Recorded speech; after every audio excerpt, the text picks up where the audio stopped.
Forever. Dog. Welcome to another episode of Best Show Bests, the greatest hits of the Best Show, with me, your host, Tom Scharpling. If you like what you hear, make sure you join us every Tuesday night on Twitch at 6 p.m. Pacific for a brand new episode of the Best Show featuring callers, celebrity guests, live music, and plenty of surprises. Enjoy! Mike? Please show Lance and Claire to the studio. Can you do that for me? Right this way. Oh, God, this guy. You know what he does? He makes it hard. I need help. I don't need him making it hard. So we've got that microphone. You can talk into that one, Claire O'Kane. And then we've got Lance Bangs here. You can talk into the mic the Dudio is setting up for you. Do we have to wear the cans? Cans help. Yeah, there's cans. Put on the cans. The hat comes off. The cans go on. When Lance Bangs takes that hat off, you know it's business. Right? You wear a hat so well, Lance. It's to keep the hair out of my ass. Is that why? Yeah. It's active. I don't like hats. Like You don't like him? You know what I think you do like, though? Directing! You direct a million things, Lance Bangs. And Clare O'Kane, we have so much to talk about. Oh, man. You, Yes. Mike, wait till you find out the connection that Claire has to this show. She has a connection to it that maybe no one else has. What's the most memorable story I've told over the last 5 years of the show, Mike? Patty Smith in the elevator? Yes. And I'm going to tease this by saying, guess who saw the elements go down? Yes. Get a load of this. She was not in the elevator. That was just two people, me and Patty.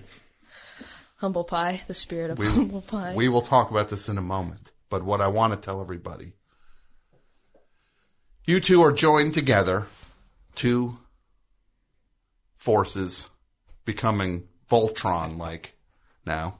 1 + 1 becomes 11. Wow. Because you have a show now. It's called Flophouse. Yeah. Right? That's it. And it's a part of this Vice. Vice is this multinational corporation that is it's bigger than Pillsbury at this point, right? You bet. It's probably like below Exxon, but like above like Purina. Exactly. Like Purina is looking up at Vice now. Mm-hmm. They're just like, with puppy dog eyes. yeah. Mike, sidebar. Yeah. You reminded them that this is not a toilet podcast. This is not Flophouse where they can say whatever they want. Did you? Oh. We know the show. Yeah. Okay, I'm just making sure. You said Jonah Ray was in here last week. Yeah, You'd what was think up he with was that? a longshoreman all of a sudden. Guy's like, I know the show. And then he drops the F-bomb with the 2 times in 3 minutes like he was trying to set a record. Like it was a race. So you have this show, Flophouse, part of the Vice. What is it called? Viceland? Viceland, which is their network. Yeah, it's a TV network that we started kind of secretly building in the fall of 2014. Mm-hmm. And just kind of Spike Jonze is the creative director. And Spike Jonze. Yep. Yes. And started trying to make shows that were, the first batch of them were not scripted. They're just things that are sort of documentary based or traveling people we thought were interesting and following them and making TV shows out of it. And it's running on cable. Like it took over what was History Channel 2. And so H2. Yep. So for people that still have cable or TV, like they can watch it that way, or it's Some of us haven't cut the cord yet. All right. I'm going to say this. Try watching some of this stuff. You end up staring at a buffer thing half the time. Right. So, no, people shouldn't it hasn't been sorted out yet. Yes. So you can watch it that way, or you can watch it online or through YouTube or like an app that you can run. But essentially, one of the things I wanted to make was a show that covered underground comedy and emerging young comedians. Mm-hmm. And Claire and I had met. I had a show at the Bridgetown Comedy Festival in Portland. Yes. That I had her perform on. And realized that there were these kind of pockets of interesting people living in different houses and crash pads across the country that were kind of supporting each other. And, you know, Claire might stay at the Sylvan House in San Francisco and then move down to Los Angeles when she wanted to do shows there, but would let people from the Bay Area come crash with her. Or this kind of like emerging pattern of people moving from Denver to Atlanta to, you know, Chicago and then coming back to Los Angeles and all doing shows and helping each other out. Mm-hmm. So we kind of started making short documentaries about the lives of people like Claire. And then throwing a house party and having people perform in the garage or on the rooftop or backyard. Mm-hmm. It's exciting. It's been great. I saw the first one, Yeah. which I thought was really good. Yeah. Thanks. Congratulations. Oh, thank you so much. Congratulations. Thank you. Some friends of the show. I know I say. I like when I say it and it sounds like I'm like either A, I'm talking to 4-year-olds, or I secretly hated it. And I'm like, congratulations. It's like, ooh, that was a weird way to say you liked it. So you hated it? No, I liked it. Good. That's just the way I talk to people. That's why I'm on the more friendless side of the spectrum. Tends to be a turn off when you want to consider hanging out with someone or not. Well, how do they talk to me? Man, he talks to me like I'm a 4-year-old. I think we'll go hang out with somebody who talks to me like an adult. That's my problem. It is not your problem. It's not the problem of Flophouse or Viceland. So this network. Yeah. Spike Jonze.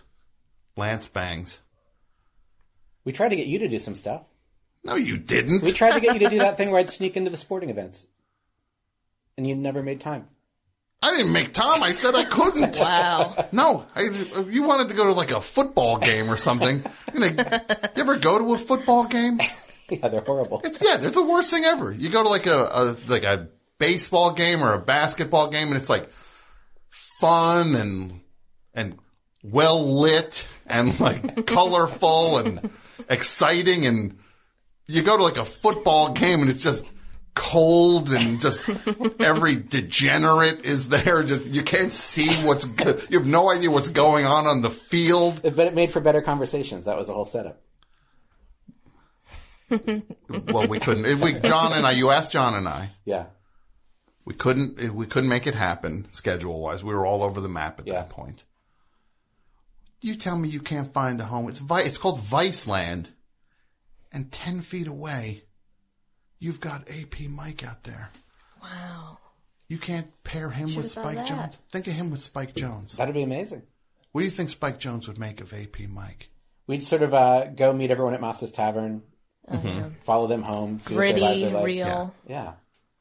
See what they never got around to doing in their life, and then go film them trying to make it happen.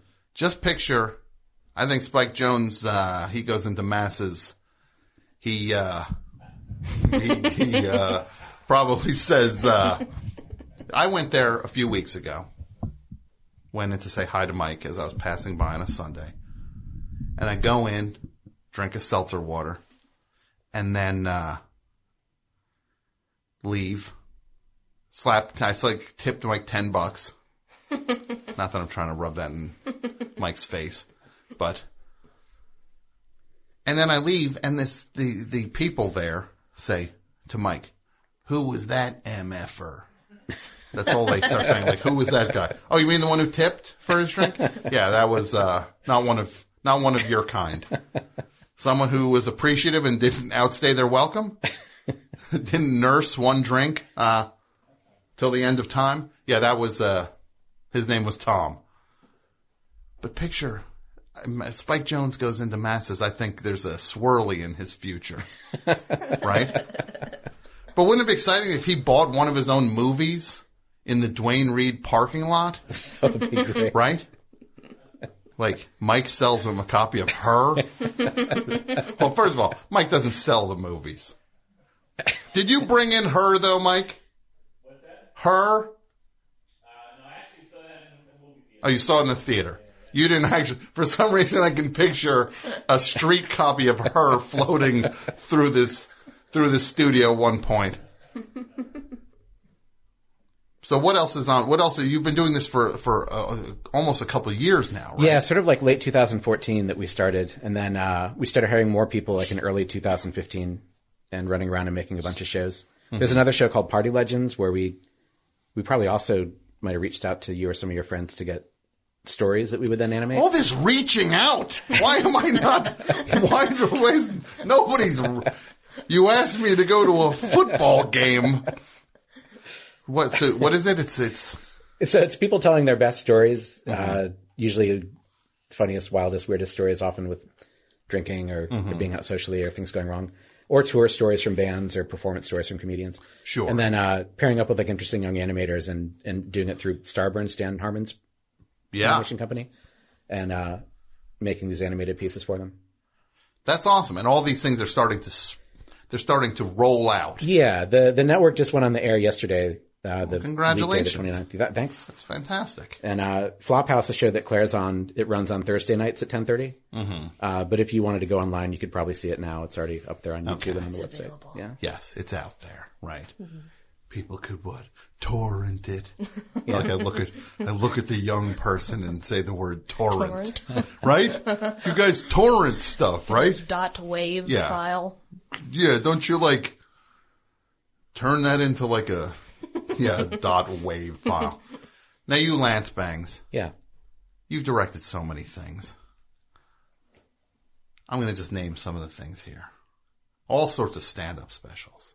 Todd Barry's crowd work special. You did that. Yeah. You went all across the country with him on that. Yep. You did Marin's special a few years ago, which I'm in. Yep.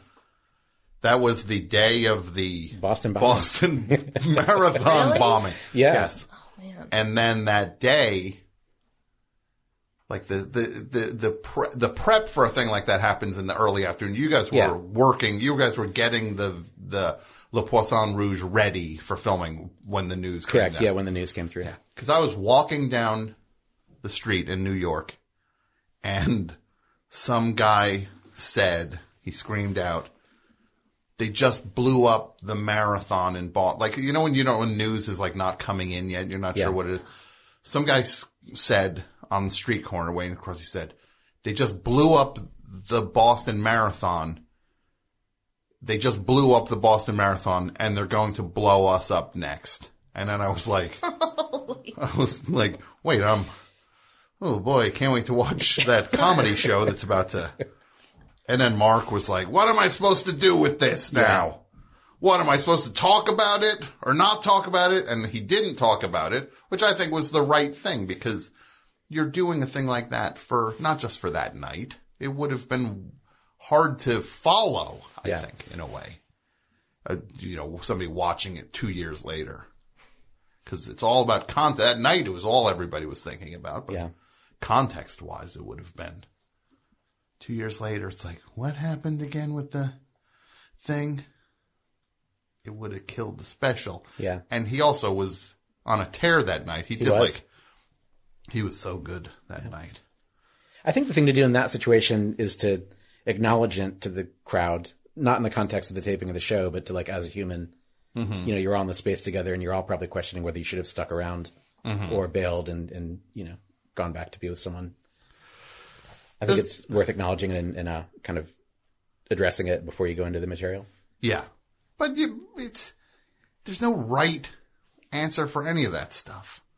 I'm looking, because we're doing this hashtag, I put out the luckiest people alive for tonight. Here are some of the things that have come up so far. Steve Wilkos. The Jerry, I gotta say that person might have finished the topic. I think the topic might be done now. Steve. Yeah. Jerry Springer's muscle-bound bouncer who got his own show for years and is probably, how much money does Steve Will? Probably $8 million he probably has in the bank, right? Like not a ton of money in show business terms. But enough to live off of the interest. Comfortable. Yeah, he can travel with his family. For life, he's taken care of now. for being able to grab people fake running at each other for fights. Who else is here? See, here's Adrian Grenier. It's on there. Lucas Haas. That's a weird one. That is a weird one. I wouldn't think, oh, you know who has it so easy? In 1999. Lucas Haas. Right? Right? I know. It's like, yeah, and I would say, when you're painting the thing, it's just like, okay, post, what? Mars Attacks? He was in Mars Attacks? Yeah. Really? He was. He was the kid in Mars Is he in Attacks. Brick? Brick? Was he in Brick? I believe so. I think so, yeah. Yeah. Okay. So he was in Brick. And then, I don't think he's been so lucky. Not that he's unlucky or bad or anything. It's like you don't just think of him as being on Easy Street. Lucas Haas. He's great, though. Bob Zamuda. Yes. Yes. Yeah. Check. That's a big check. He's still floating around. He's a floater, all right. He is. He's a floater, all right. See, I saw how you slipped in your filth comedy. You thought that was blue? I'm not coming from a blue place. Mike, what's the judge on filth comedy? Saying somebody is a floater? You're good. Okay. But if he's good on it, that means it was filthy. Yeah. Now, Claire O'Kane, Yes. you started doing comedy where? In San Francisco. In San Francisco. City by the bay. Yes. Mm-hmm. The city that's known for things like Fisherman's Wharf. There you go. Or Madame Tussauds at Fisherman's Wharf. Yes. The Ben & Jerry's at Fisherman's Wharf. Alcatraz. Yes. The Seals. The Sea Lions. Sea lions. Mm-hmm. The Sea Lions. Do you like the Sea Lions? I like the I Sea like watching them. Yeah. Just kind of be. You ever fart watch? around. Yeah. You ever watch the Sea Lions, Lance? Oh, yeah. I go there all the time. I love it. It's great. I went there once. I saw Hank Azaria watching the Sea Lions, and then all I did was watch Hank Azaria watch the Sea Lions. Do you ever watch them gang up on one? Yeah. Oh, yeah. What's that dynamic? What's going on? Because for people who don't know, in San Francisco in the late 80s, I think after the earthquake or the early 90s, whatever, the Sea Lions just showed up and started hanging out. They just showed up, and then the city gave them like what do you call those little like rafty things? What are they? Like a jetty? A jetty, yes. Thank you. I'm not very nautical. I don't know why you would look at me like, why does he not know nautical I didn't terms? know. I was projecting. I think of them as just floating rafty things. Uh-huh. And these sea lions, like hundreds of them, just pile on those things and they lay there all day. Mm-hmm. And now people just come and stare at them. But then when you watch, you think, oh, the sea lions is going to be so much fun. And then they just shove each other around and scream in each other's faces. And cause they're just trying to get sun. Yeah. But then they'll just like straight up, like just shove. Yeah. In other words, just like, just push them. Suddenly see a sea lion get pushed into the bay. There's only so much space on the jetties. But they definitely gang up on someone, won't let them get back up. No. Stay down. Sounds like a Viceland show. Right? Get a couple GoPros, strap a couple GoPros to some sea lions' foreheads. Right? Sea lion. What if we call it? And I'm straight up pitching you this show now. Great. We call it Wharftown, USA. Right? And one element of it is the sea lions. We'll strap cameras to their heads. Other things we'll put GoPros inside bread bowls of Manhattan and New England clam chowder. And people, you watch them realize that they're being filmed as they work their way through a loaf of bread filled with soup. And then, what else is down there that we can film? Dudes painted silver, right? There's the Bushman. What? Oh, that's right. The Bush. Somebody Yeah. was talking about the Bushman a couple weeks ago. On this show? Right? The Bushman? Yes. Somebody was talking about the Bushman.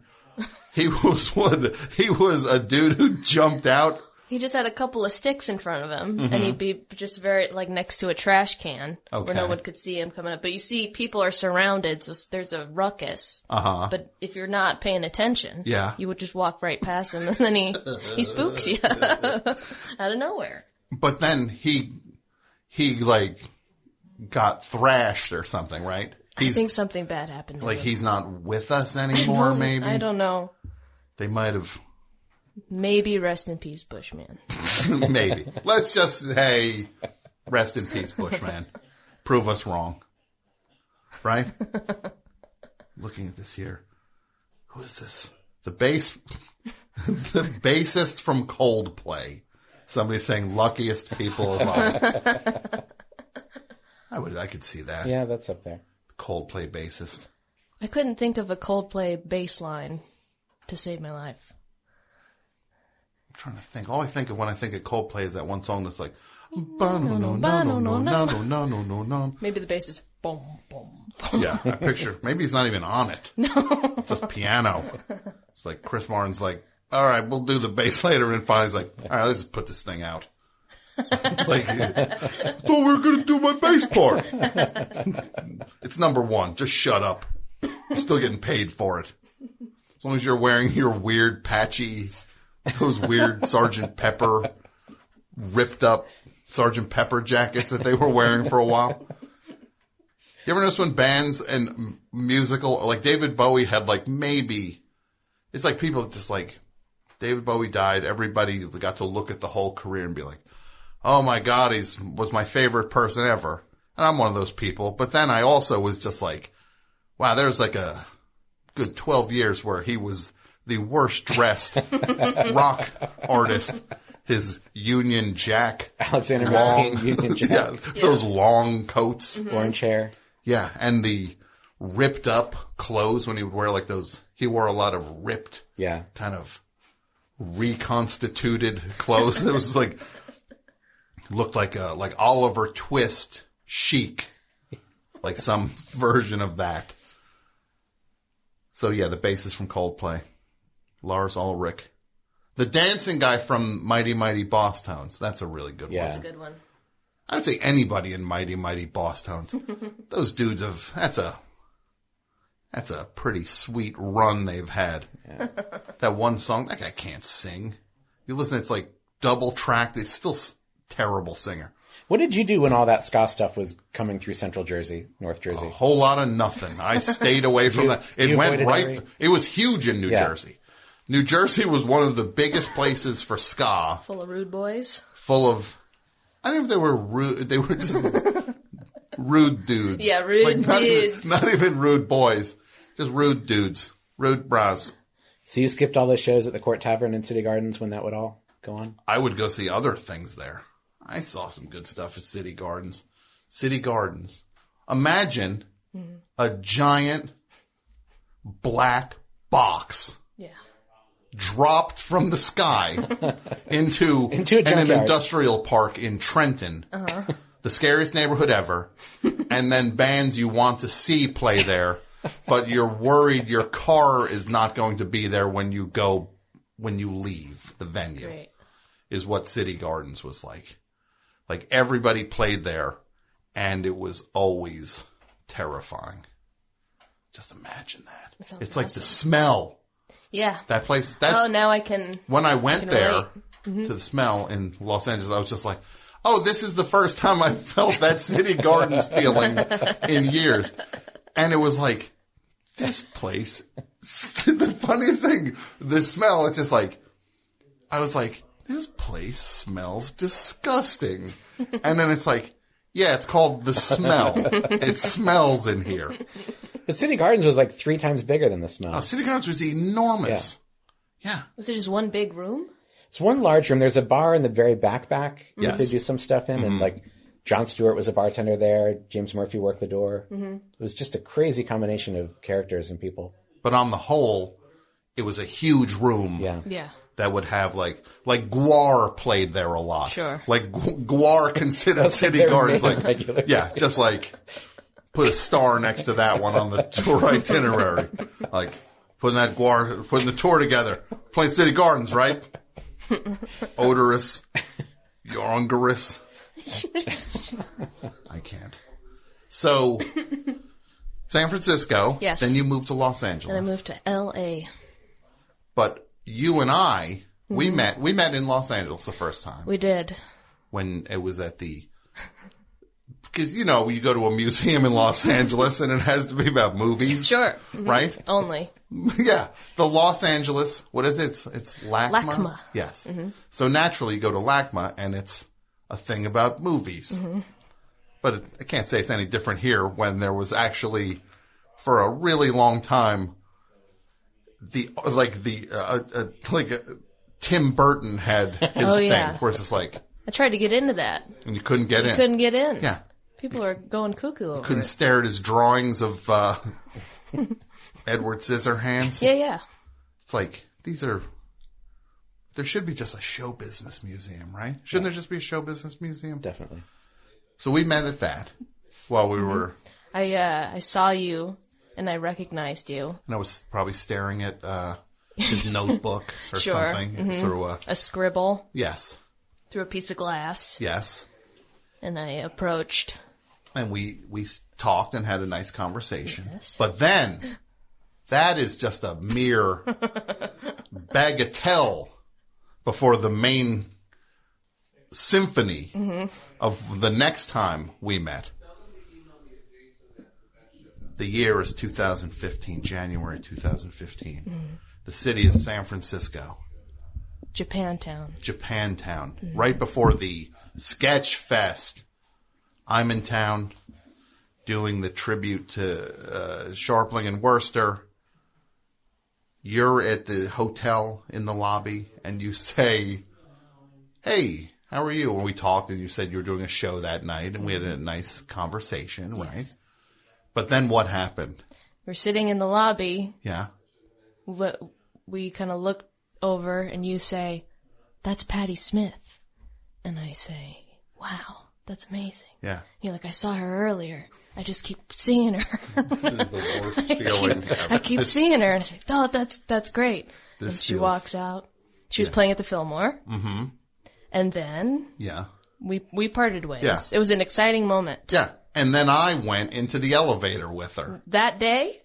Oh, yeah. The same day? Yeah. Wow. But you were right there when it went down. You could have stopped it. Why didn't you stop me?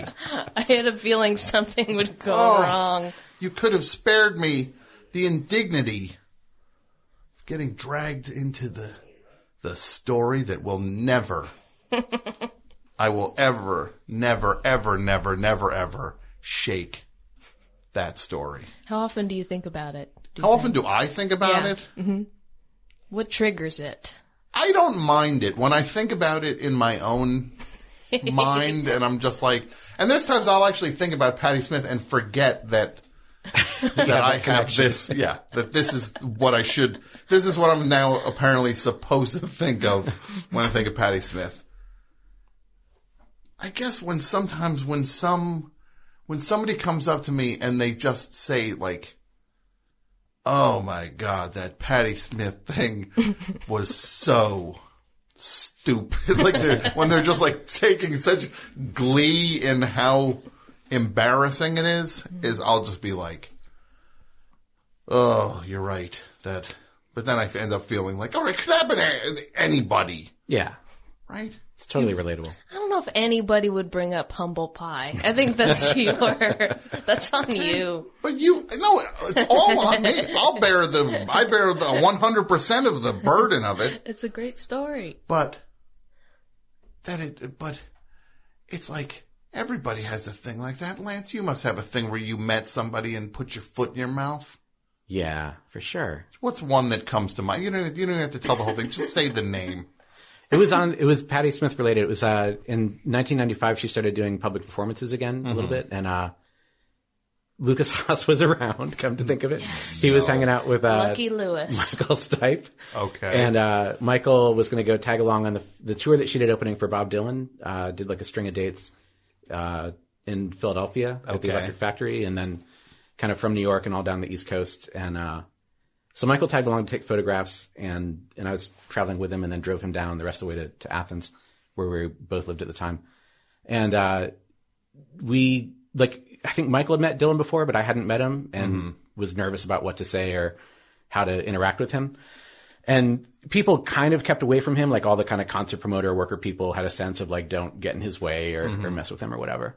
And then there was a pinball game in the dressing room of the Electric Factory of The Last Action Hero. And so I was playing that video game, and everyone else had kind of cleared out of the room because it was supposed to be his time to get ready before going on stage. And I had 3 or 4 quarters already loaded in and didn't realize that everyone had kind of shifted out to give him his space and ended up disrupting him in his prep time before the show by playing the Last Action Hero pinball game, and then could not think of a polite way to once I stopped playing and realized what was going on, that I was fucking with his pre-show. See, you did it. Yeah. And then managed to just cursed. Slide out. Oh. Did you? Yeah, I did. Yeah. I'm sorry, guys. God, get out. Can you believe this is what's going on here, Mike? Wow. With these guys. It's the Jonah Ray effect. Yeah. It's Jonah Ray, the pioneer. All right. So that's the story. That's the story. Good Thank you story. for the story. That's a terrible. Yes. Yeah. Because you're playing pinball. It's so loud and yes. And so dumb. Claire. Yes. Okay. Yes. At Baby's First Gun. Mm-hmm. Clare O'Kane was taken. Yeah. I should say. I should preface that. Sure. So naturally, you had to go to Baby's First Gun as the next. Yeah. Not the Claire O'Kane or. I think that might be taken too. I don't know. The Claire O'Kane? I'm going to just get one of them tonight and Snatch it up. just start running my own account. Do you have a story like that? I don't. If I do, I think I'd block it out. Sure. You just I instantly. did. Well, See, here it comes. I met Louis C.K. once, Okay. and it was in the green room of a show. A bunch of comedians were in there, and he came in. It was a surprise guest, and I'm a huge fan. Sure. And we kind of went to both look at water bottles at the same time, look for a water, and there weren't any in there. And I was like, Okay. I think I know where they are. So I nervously ran down the hall to ask. I was like, Louis C.K. needs water. Yeah. And no person was trying to talk to me and have a nice conversation. It was like, oh, it's nice to see you. And I was like, I gotta go get this water. Yeah. And so I couldn't find any. Yeah. And I went up to him and I was like, hey, man, I couldn't find us any water. So he's like, oh, no, it's totally fine. I went, oh, okay, great. And then I just flipped him off for no reason and walked out and walked away. Yeah, that, I'm going to say, but you probably did it the right way. Yeah. How so? It was your final, it was your departing gesture. Yeah. And then you didn't stand there and say, waiting for him to laugh or something. No. He was just eating your dust at that point. I'm sweaty thinking about it. Welcome to the club. I feel bad about myself. But a huge fan. Wow, big fan.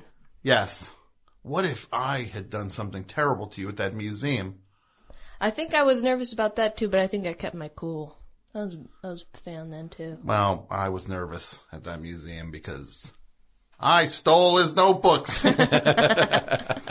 I had them in my jacket at that point. Stanley Kubrick's Lolita notes. So, guys, gals, guy and gal, I'm guys. There's one gal, one guy. Well, there's two guys. I'm a guy. Oh, brother. I'm gonna thank you guys for coming in. Thank you Yeah, for I having appreciate us. you coming. I know it was so last minute. Yeah. Thank you for coming. You went to Wawa for the first time today. Oh, man. Right? What an experience. Touchscreen hoagies. Yeah. 3 words. No, it's not like LA's all burger places and everything. Here it's, you pull in, you punch it in on a screen, and then they make you exactly what you want. Yes. With no creative input on their own. Mm-hmm. Make my sandwich. Mike? Yeah. You like Wawa? No, I don't really go there. That's right. Mike is a quick check. Quick check. Yeah. We gotta check that out. No, you don't. Quick check is basically like Wawa, but like worse in every way. Mm-hmm. It's just worse. Literally every way it could come in second, it comes in second. Worse donuts, worse sandwich thing, worse pre-made snacks, worse gas. Just the worst, Mike. Yeah. Worse gas. Yeah. No, the guys pumping it are creeps. The pump men. The pump men. That's the thing in New Jersey. Can't pump your own gas. Yeah. That makes me nervous. To what? I just don't know how to deal with it. It's the greatest thing ever. Do you just sit in your car and then you give them your card? This is what you say. Fill it up with 87, please. Wow. And then they say, then 4 minutes later they come back and you sign a thing.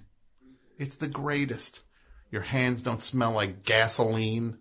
I like doing it myself. But it creates jobs. That's true. That's fine. And it's cheaper in New Jersey. The gas is cheaper. It's so cheap. How much is a gallon in California? Oh, we're at a hot $2.30 probably. Yeah, here it's like $1.30. Yeah, it's crazy. It is crazy. But you know what else is crazy? Anybody who doesn't watch Flophouse. Hello. Thank you. Thank you.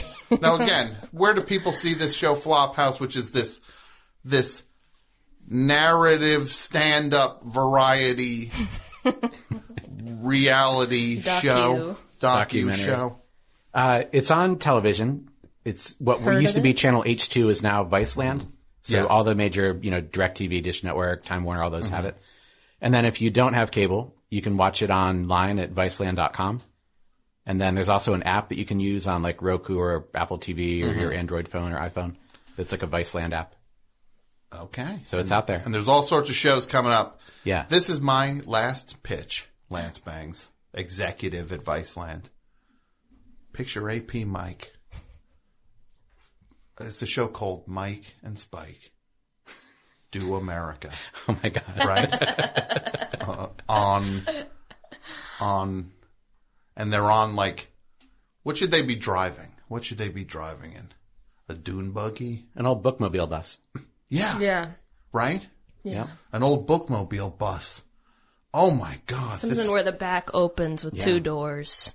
They can Yeah. just kind of sit. And Mike does readings in every town. Yeah. And the two of them just come out of the back of that bookmobile. How can you not walk this to him? I can go Walk it down the hall tomorrow. Later tonight. Later tonight, walk it down the hall. I still like your first idea. Walk it. Oh, what, the Wharf Town, USA? Bring Kurt Vile out there. Get Kurt Vile. I'm Wharf telling on you. drugs. Wharf on drugs. And we get, what's his face? The guy from Star Trek who played Wharf. Yeah. Exactly. Right? Mm-hmm. He's People just go watch the sea lions. What is his name? Michael Dorn. He's like, this guy, Michael Dorn.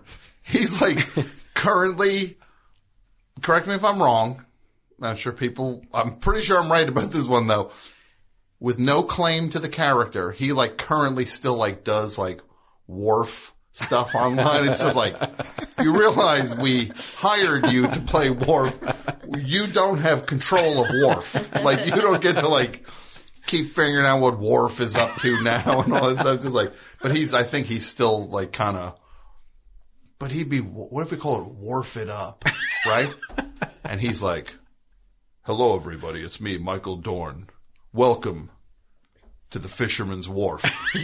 This is San Francisco. Like Alcatraz. Madame Tussauds. Ben and Jerry's. I'm Wharf. And he's out there with the sea lions. Mm-hmm. Imagine him on one of those jetties. Just getting shoved off. Sea lion shoves him in his Wharf makeup.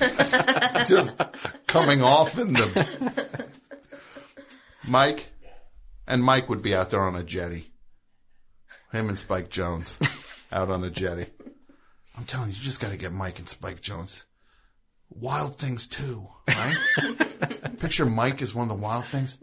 Hey, what's up?